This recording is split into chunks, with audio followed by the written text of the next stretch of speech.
What's going on, guys? You're listening to The Engine on YouTube. Johnny Fogel, Nick Freeman, Nick Falk here. We've got a very special guest for you today, Rick Smith, sports agent, negotiator, spéciaire. But I'm going to throw it to Nick Freeman to give him a proper introduction. Yeah, today we're joined by Mr. Rick Smith, who is an NFL agent at Priority Sports. He attended the University of Illinois undergrad and then Northwestern University for law school. After law school, he became an attorney, which has helped him out a ton as an NFL agent. Rick is known as a master contract negotiator, and he knows sports as well as anybody. Some football contracts that Priority Sports represents are Kirk Cousins, who at the time of the deal was the highest paid NFL player ever, Arian Foster, the former star Texans running back, Sean Lee, the longtime star Cowboys linebacker, and many other standout NFL players. Rick, we are super excited to have you on the show and so grateful that you took the time out of your day to do this. So first off, how have you been? How's your quarantine been? Quarantine's been interesting. Definitely. Our company is all spread out at their respective homes, and, we have a Zoom call once a week, and, everybody knows what they have to do every day, and we just kind of bear down and try to get as much done as possible with absolutely no sports going on anywhere in the country. Mm-hmm. It's been crazy. All right, Nick Falk. All right, first off, how did you become an agent?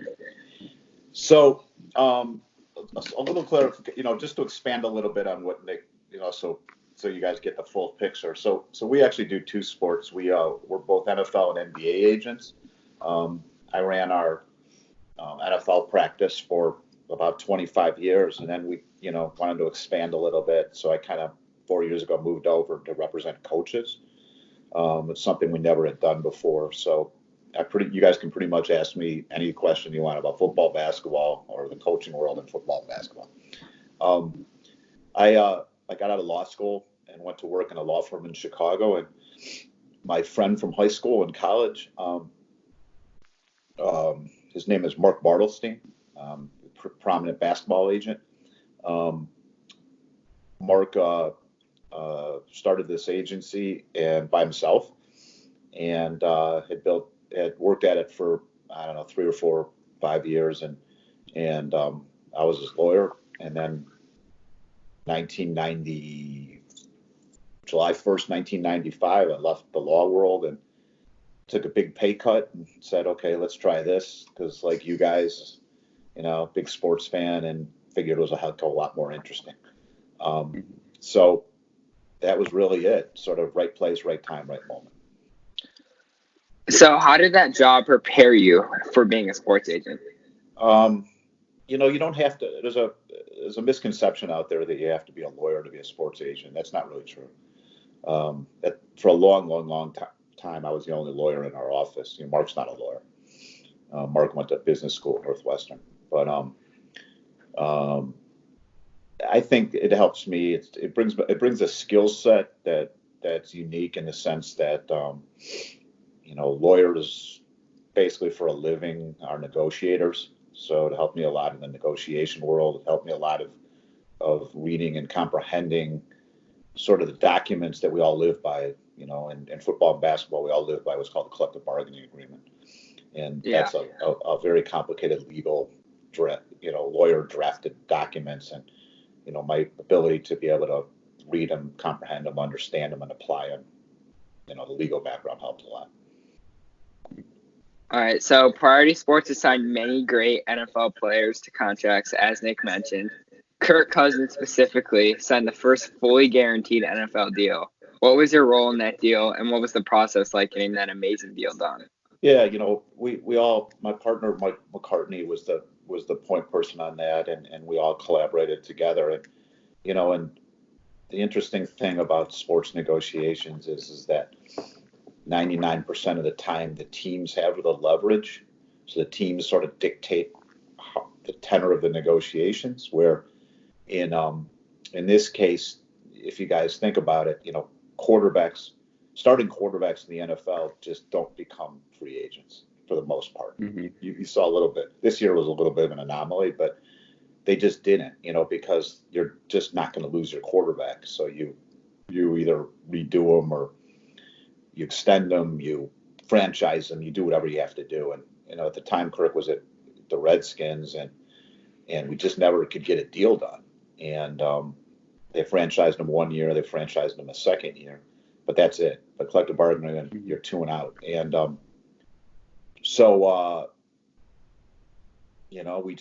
we caught lightning in a bottle, and when we brought him to the marketplace, we had the leverage, and that's 1% of the time. And by having the leverage, we wanted a short-term deal to constantly be able to. If you do the shorter the term deals, which are hard to get, or as the salary cap rises, you can take advantage of that rise in the cap, and it actually worked perfect because. One of the things we said is if you want to get them, you got to fully guarantee the contract, which has never happened before. We did a 3-year deal. We just redid it after 2 years and made them the highest paid again. So we took advantage. Basically, we took advantage of the system that was put in front of us, and with a lot of collaboration in the office, put a strategy together, and Mike went out and executed it. Yeah, seems like you guys had a lot of leverage in that deal. Yeah, we had it all. Basically. Yeah. What qualities do you look for in an athlete that you would like to represent? Everybody's different. Priority sports. Basically, what we've always said is, once you get established in the business, one particular athlete isn't going to make your business anymore, but one particular athlete can break your business, and so we've always looked for really high character, team leader type of players. Guys that you read about in the newspapers, guys that are getting in trouble, guys that have crossed the line between confidence and arrogance, aren't really attracted to us, as we're really not attracted to them. So I think the players we have collectively in both basketball and football are high character, kind of team leader type guys. Mm-hmm. So that's what we're looking for. And obviously they got to be able to play. I mean, it's, there's a fine line between a great college player and a pro player, but you got to figure out which ones can go to the next level. Think about it, guys. Like think of, I don't know if you've ever really sat and thought about this, but let's use football as an example, or basketball for that sense. Think about all the, let's say you start playing football at, 13. Let's just use that as an example. Think of how many players all over the country, start playing football at 13 years old. Then all of a sudden you weed some of those kids out. Now you got a million kids playing high school all over the country. Then you weed some of those kids out, a bunch of those kids out. Then you have a lot fewer kids playing college football, Division I college football. Then think of all the Division I college players you weed out to get to the group of guys who actually make it to the NFL. I mean, those are crazy odds, crazy. And, so we got to go figure out, of all those Division I college players, which ones have the ability to be able to go to the next level and play in the NFL or the NBA. And that is difficult. NFL has more opportunities for players that, are drafted or undrafted. 20% of the NFL wasn't drafted. Basketball, I think 2 rounds. Of which probably the first 40 picks get guaranteed contracts. So, ain't easy. So that's why, I kind of laugh at all the, we're from the North Shore, and all the parents grinding their kids so bad, and on the basketball court. And, how many do you see them playing in the NBA? Or even Division I college basketball. So I kind of I actually get a real kick out of that. So Rick, Sorry. Also, just looking at the priority sports lineup, as you mentioned, with the great character, when you listen to different interviews and stuff, guys like Sean Lee and Kirk Cousins, and then also Bradley Beal and Gordon Hayward, guys that priority sports represent, are all, you just hear they're great character guys. So that kind of makes sense to your role. They're incredible. They're great guys. They're great community guys. They just do it the right way, in every sense of the word. So, it's really an attraction, I mean, that's who's attracted to us, because that's what we sell, and we're attracted to them. Yeah. Right, one more follow up. Is it at any time worth it to take a risk on a player who might not be who might not have as good of a character? Boy, it's yes and no. I mean, yes, in the sense that risk is, we've been around long enough where we can talk to, so many different people in an athlete's life that it's a calculated risk. It's an educated guess, where some kids are labeled, bad character guys, but really just aren't. And certain guys are just never going to change, And, so yeah, does every one of our guys have a crystal clear, upbringing? No. But we vetted it enough to know that, the light bulb went off and they understand what it means to sort of the privilege that's inherent in being a professional athlete. So, Rick, Johnny? for somebody who hasn't talked to an agent, because you're the first agent that I've met, describe to me your day-to-day responsibilities. Sure. The funny thing about the sports business is I don't have a checklist of things to do. It's, things just pop up, today I woke up to know that, the Bulls just hired a new, director of basketball operations in Arturas, and one of my guys is the first assistant on the Bulls, Chris Fleming. So, and Chris actually was in Denver with Arturas. So, what's going to be the status of Jim Boylan and his, is Jim going to, they're going to give him a chance to work with this newer regime, or are they going to move on? So that's something we're going to have to explore today a little bit. So that's when I'm done with this incredibly important podcast, then I'll jump into that and try to kind of just navigate those waters a little bit. How much are your day-to-day responsibilities affected now that the coronavirus pandemic has really taken everything over? Well, it changes the narrative a lot, think about it.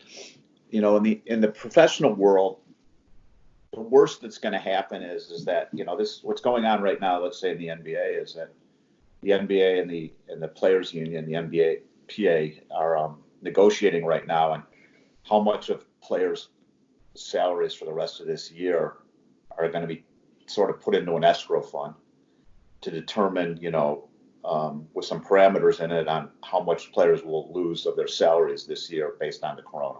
But the pro sports is coming back. I mean, it's not going anywhere. It's just when, that's the question. Our football guys and both players and coaches are all working from all at home right now. So they're all virtual. And you guys have read about the draft is going to be virtual. Well, the offseason programs, basically should have started already for teams with new coaches. They start for everybody else in April 15th, which is 6 days away. Well, what are we going to do without an offseason program? Think about it. All these rookies are going to be drafted. How are they going to learn the systems? How's the veterans and a new team going to learn the systems? So everybody's trying to figure out virtually how to do it. When is the season going to start? When are, you guys unfortunately aren't able to just kind of do your own thing, but are your parents going to let you walk into Soldier Field to watch a Bear game this year? This season, who knows? Mm-hmm. Your dads are probably like, yeah, it's cool. But your moms are like, there's no effing way we're going to do that. You know what I mean? So, yeah, totally. Right. You know what I mean? So when are people going to walk into stadiums again to watch those teams? How much revenue is going to be lost from that? Coaches are panicking. I mean, think about it on college level, the college coaches I represent. I mean, most colleges already lost a ton of money having no NCAA tournament. That's basically the biggest funding source for any college athletic program. Now, if you don't have a football season, which is the entire, that's 80% of the revenue, is what's going to happen? Are schools going to be able to continue to, if they're that far in the hole, how do you make up that money ever? There's so many different things, trickle down effects that are going on right now, the planning and the modeling. It's so uncertain. That's the biggest problem with this whole thing is when does this end? When are we going back to normal? When can we go back into stadiums and feel comfortable? I'm sure you guys are all North Shore kids. Somebody's a Michigan guy. Everybody's a freaking Michigan guy out here. But yeah, exactly. that's 100,000 seat stadium. Think about it. End of August, 100,000 people walking in that stadium watching a Michigan football game. God, I don't know. So, really, really, really, really tough things going on right now, and people are nervous. And it's the first time I've been nervous. If you think about 9/11, you think about the Great Recession of 2008. I mean, nothing ever affected the sports business, nor did I ever think anything could. And sports has been shut down in its tracks. So nobody's dealt with this before. So we're all just kind of going day by day. So really, I know you. Sorry about that long answer for that, but I know you're really. We know you're a really busy guy. Obviously, it took us a little bit of time to get you into this interview. What would you say is the most hectic part of the year for you? It's always free agency. It's a big game of musical chairs, and you better have a chair. So it's that's day and night. Both football and basketball. That's by far the busiest. That's just day and night grinding and trying to kind of figure out where the opportunities are and how much money somebody will pay them. So that's a lot of phone calls, a lot of trying to figure things out, a lot of putting a puzzle together. By far. We know you're a master contract negotiator. Obviously, what we talked about with the amount of deals you had, and Kirk Cousins seems like the main one, the most important that we've talked about. It's funny because that's the one that got the most notoriety. But if you look at the basketball contracts, they're a hell of a lot more money. So, but yeah, that was the most complicated. I mean, every contract has a story to it, and they're a lot more difficult to get to that point that gets reported in the paper that you guys are reading. What goes into these things from start to finish is just, it's unbelievable. It's complex. It's a million conversations. It's contentious at times. It's a lot of convincing, and I mean, it's hard. It's really hard. I mean, you guys see the result, but the process is incredible. Months and months and months of work, hours. It's crazy. What's your contract negotiation strategy? In any contract that's negotiated, it's really a function of understanding the rules of engagement, meaning that, if I'm talking to a GM, what are his marching orders from his owner? What are the parameters that have been set for him? And then we work for the player, and then so there are certain parameters that the player has set for us, or honestly, it's more like what the market has set for us, and then we try to match those, together. And for me personally, it's a negotiation by nature shouldn't be contentious. It should be a discussion of two people that want to accomplish something, and how do you get to the middle, basically. And it's listening and where the proper give and take is, and where to know the give and take is.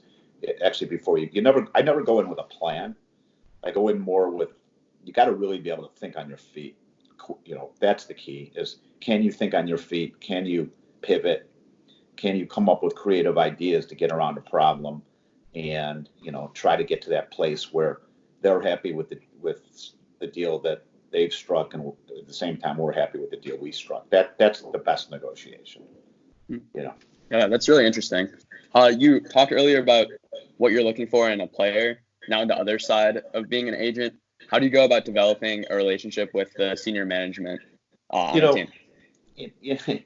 Well, having really good players helps, because when you have really good players, the senior, the management wants to, talk to you. If you're an agent with players that nobody's ever heard of, it's going to be a really, really difficult ride for you to try to get those people engaged, because they're just not that interested in what you're selling. So the better the players, that we're kind of in a forced relationship. But then once you get into that forced relationship, how do you manage that relationship? What's the reputation that you build for yourself? Are you a facilitator or a problem maker? Teams will gravitate towards guys that will help solve problems, not create problems. So that's the key, is have that reputation of a guy you can work with, a guy who understands the rules, understands what you can and can't do, understands the markets. Most importantly is understand the markets. Where does your player really stand in the market? Now, you actually have two negotiations if you think about it. You have to negotiate with the team, but you also have to negotiate with your own player.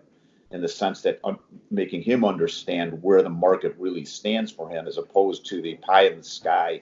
Hey, this guy made this, I should make this. Well, that's not what the market's telling me. If 30 teams in the NBA and 32 teams in the NFL say you're worth this, well, that's what you're worth. I can't put you to another level if nobody's willing to pay you that much. So it's convincing your player what his market actually is, and then finding the right team, the right fit for within that market. Yeah, that's a really interesting way to look at it. On the completely different question, even though this year's NFL draft and offseason is very different because of the coronavirus pandemic, as we talked about earlier, could you describe the normal offseason process? Yeah, well, football and basketball are a little bit similar. So the players pretty much, let's say, from after their season's over until NFL mid-April. Let's go through the NFL; it's easier. So from the time their season's over, whether it's regular season or playoffs, they're on their own. They're in their home city. They're working out with their home trainers. They're staying in shape. Mid-April, the teams, all the players report for the off-season program, and there's different phases to the off-season program, but they're going through meetings, or they're going through strength and conditioning training. They're doing on-field practices, and that lasts from about mid-April until the end of June. Players are off again from the end of June until the end of July, and then they come back for training camp the end of July. That training camp runs up all the way through until the first week of the season, which is usually the weekend after Labor Day. Then you play the 17 weeks of the season. Now it's going to be 18 weeks of a season. Not this year, but starting next year. They'll go to 17 games, 18 weeks. And then you kind of rinse and repeat. So right now, without an off-season program, everybody's still at home, and there's going to be a lot of Zoom meetings with coaches and teams, and man, it's going to be a scramble. But hopefully players are staying in shape. And if you look at basketball, we still haven't made. Still hasn't been a determination of what's going to happen with the rest of the season. So the players that can stay in shape per team are going to do a whole lot better if this comes back than the guys who aren't, and which is really not fair, because certain players basically have an entire indoor gym and indoor weight room, and they're not missing a beat. Other guys are living in an apartment building with nothing and can't go anywhere. So boy, it's just all over the map. Yeah, this is definitely crazy. To be respectful of your time, we have one final question. Go ahead.